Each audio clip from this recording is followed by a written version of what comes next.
Hello fam, welcome back to our channel. Weekend వచ్చేసింది, పైగా picnic season కూడా. Friends అందరూ ఫ్యామిలీస్తో పాటు ఎక్కడికైనా బయటకు వెళ్దామని సడన్గా ప్లాన్ చేశారనమాట. వైజాగ్లో చాలానే బెస్ట్ ప్లేసెస్ ఉన్నాయి, అందులో the best zoo park.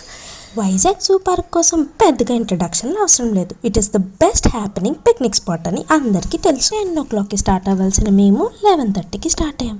Zoo enter అవ్వగానే చిన్న పిల్లలు, కాలేజ్ పిల్లలు అందరూ పిక్నిక్ వచ్చారనమాట. వీకెండ్ కాబట్టి బాగా కిటకిటలాడిందని చెప్పాలి. సరే లేట్ అయితే అయింది అని చెప్పి టికెట్స్ తీసుకొని లోపలికి ఎంటర్ అయ్యాం. చిన్న పిల్లలతో ఉన్నాం కాబట్టి నార్మల్ టికెట్స్ తో పాటు 4-wheeler టికెట్స్ కూడా తీసుకొని లోపలికి ఎంటర్ అయ్యాం. ఎంటర్ అవ్వగానే క్రొకడైల్స్ ఫస్ట్. కార్ పార్కింగ్ కూడా ప్లేస్ లేనన్ని మంది జనాలు ఉన్నారనమాట. దీన్ని బట్టి అర్థం చేసుకోండి ఎంత మంది వచ్చుంటారో. ఆ సీనరీస్ చూస్తూ కొంచెం ముందుకు వెళ్ళి కార్ పార్కింగ్ చేసాం. మా వాళ్ళందరూ వ్యూవర్స్కి హాయ్ చెప్దాం అనుకున్నారు. అలా హాయ్తో మొదలైన మా ప్రయాణం బ్లాక్ బగ్స్ అనే జింకల నుంచి స్టార్ట్ అయింది. ఈ ప్లేస్ నుంచి కొంచెం ముందుకు వెళ్ళగానే పీకాక్స్ అండ్ ప్యారెట్స్ ఉండే ప్లేస్కి వెళ్ళాం. ఫస్ట్ మన నేషనల్ బర్డ్ పీకాక్స్ అయితే చాలానే ఉన్నాయి, కానీ ఇలాంటి ఫెన్స్ వేయడం వల్ల చాలా పీకాక్స్ వెనక్కి వెళ్ళిపోయి అసలు ఏం కనబడలేదన్నమాట. ఇది ఒక్కటే కొంచెం నీట్గా కనబడింది. మన వాళ్ళు హాయిలు చెప్తూనే ఉంటారు. ఇప్పుడు వైట్ పీకాక్ అయితే చాలా బ్యూటిఫుల్గా ఉందండి. ఆ బ్లాక్ ఫెన్స్లో కూడా చాలా అందంగా కనబడింది. పిల్లలు అవి అలా సౌండ్స్ చేస్తూ ఉంటే అలా వాటిని చూస్తూ నవ్వుకుంటూ చాలా ఎంజాయ్ చేశారు. వీళ్ళ ముగ్గురు ఇప్పుడు ఏం చూసారో తెలుసా? ప్యారెట్స్ని చూసి మురిసిపోతున్నారు అనమాట. 2 బ్యూటిఫుల్ జిరాఫ్స్ ఉన్నాయి, చాలా బాగున్నాయి, చాలా పొడవుగా ఉన్నాయి, కానీ చాలా దూరంలో ఉన్నాయి. నెక్స్ట్ వీటి పేరు సాంబార్ డీర్స్ అంట. వీటి కొమ్ములు చాలా బాగున్నాయి. కొంచెం ముందుకు వెళ్ళాక ఒక కేవ్ కనబడింది, దానికి ఎంట్రీ టికెట్స్ తీసుకొని లోపలికి వెళ్ళాము. ఫస్ట్ ఒక పిల్లి ఉంది, అది అడవి పిల్లి అంట. చూడడానికి నార్మల్ పిల్లిలాగే ఉంది. నెక్స్ట్ పందికొక్కులు ఉన్నాయి అండ్ ఓవల్ ఉన్నది, అంతే.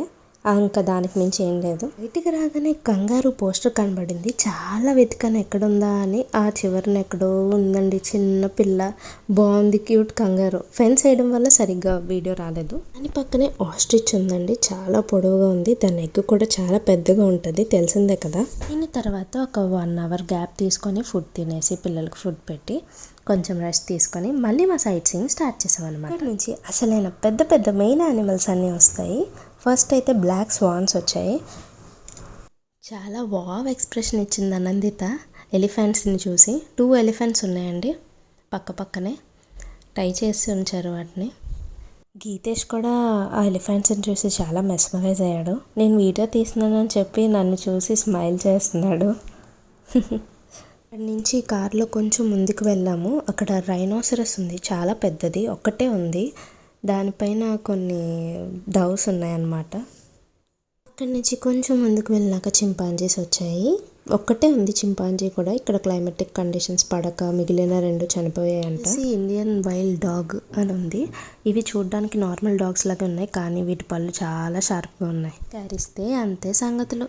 నెక్స్ట్ ఇది హైనా అనమాట. ఇదైతే వాకింగ్ చేస్తూ రన్నింగ్ చేస్తూ మనుషుల కన్నా చాలా వెరైటీ ఫేషియల్ ఎక్స్ప్రెషన్ పెట్టింది అని. దాని పక్కనే లెపర్డ్ ఉంది. ఇదైతే చాలా దగ్గర నుంచి నడుచుకుంటూ మా వైపు వచ్చింది. వావ్, నిజంగా అమేజింగ్, చాలా పెద్దది. వీడియోలో చూసిన దానికన్నా చాలా పెద్దగా ఉంది. ఇంకా అలా కొంచెం ముందుకు నడుస్తూ వచ్చాం. రాయల్ బెంగాల్ టైగర్ కనబడింది. అది కూడా సింగిల్గానే ఉంది, కానీ చాలా పెద్దది. ఇది కూడా వీడియోలో కనిపించినంత చిన్నగా అయితే లేదు. అండ్ అలా సౌండ్స్ చేస్తూనే ఉంది, చాలా భయంకరంగా అనిపించింది. ఈ పాప చాలా మెస్మరైజ్ అయింది టైగర్ని చూసి. టైగర్ ఎలా సౌండ్ చేస్తుంది అని అడుగుతున్నాం, చెప్తుంది. నడిచిందా టైగర్? ఎలా అరిసిందో ఫైనల్గా చిన్నగా చెప్పింది. నెక్స్ట్ ఏమో లయన్ ఉంది, చాలా కామ్గా కంపోజ్డ్గా ఉంది. ఇది కూడా సింగిల్గా ఉంది. పక్కన ఉన్న వాళ్ళందరూ చాలా సౌండ్స్ చేస్తున్నారు, కానీ అది ఏం రియాక్షన్ ఇవ్వకుండా తన పనులు చేసుకుంటూ పోతుంది. కొంచెం ముందుకు నడుచుకుంటూ వెళ్తే ఆఫ్రికన్ ప్యారెట్స్ ఉన్నాయి. ఈ కాంబినేషనే కాదు, బ్లూ కలర్, ఎల్లో కలర్, ఇలా చాలా కలర్స్ ఉన్నాయి. ఇలాంటి బ్లాక్ కలర్ ఫెన్సెస్ వేయడం వల్ల అన్నీ లోపలికి ఉన్నాయి, సో వీడియో సరిగ్గా తీయడానికి అవ్వలేదు. ఇవి కొంచెం బయటకు ఉన్నాయి, అందుకే వీటిని మాత్రమే తీసాను. తోడేళ్ళు అనమాట. ఇవైతే చాలానే ఉన్నాయి, 10 to 11. దేనికోసం వెయిట్ చేస్తున్నాయి. నెక్స్ట్ వచ్చేసి బేర్ అయితే అటు ఇటు తిరుగుతూ చాలా కోపంగా ఉంది, మేబీ ఫుడ్ కోసం అనుకుంటా. నెక్స్ట్ ఏమో వైట్ టైగర్ కూడా సింగిల్గా ఉంది, కామ్గా ఉంది, చాలా పెద్దగా ఉంది.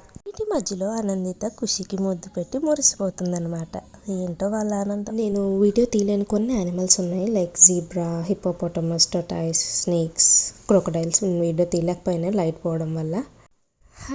బయటికి ఒక డీర్ వచ్చి పోజులు ఇస్తుందనమాట. దాన్ని చూసి మా వాళ్ళందరూ చాలా ఎక్సైట్మెంట్ ఫీల్ అవుతున్నారు. ఫైనలీ హ్యాపీగా అండ్ సరదాగా మా ట్రిప్ అయితే చాలా మంచిగా ఎండ్ అయిపోయింది. మీరు మన వీడియోని కంప్లీట్గా చూసినట్టయితే నేను ఒక 3 క్యూటీస్ని ఫోకస్ చేశాను. ఎవరి 3 క్యూటీస్ అని అనుకుంటున్నారా? వాళ్ళే ఏజీకే మెయిన్ లీడర్ అనమాట. A for Anandita, G for Geetesh and K for Khushi. AGK full form అంటే ఆనందిత, గీతేష్ అండ్ ఖుషి. గీతేష్ని క్యారీ చేస్తున్న వాళ్ళ మదర్ పేరు గీతు, ఖుషిని క్యారీ చేస్తున్న వాళ్ళ మదర్ పేరు రీతు, అండ్ ఆనందితని క్యారీ చేస్తుంది నేను, అంటే దేవిశ్రీ. మేము ఛానల్ పెట్టడానికి మా మెయిన్ ఇన్స్పిరేషన్ మా పిల్లలే. ఈ వీడియో కనుక నచ్చినట్టయితే లైక్ చేయండి, షేర్ చేయండి. క్యూటీస్ మరిన్ని వీడియోల కోసం మా ఛానల్ని సబ్స్క్రైబ్ చేసుకోండి. Thank you for watching.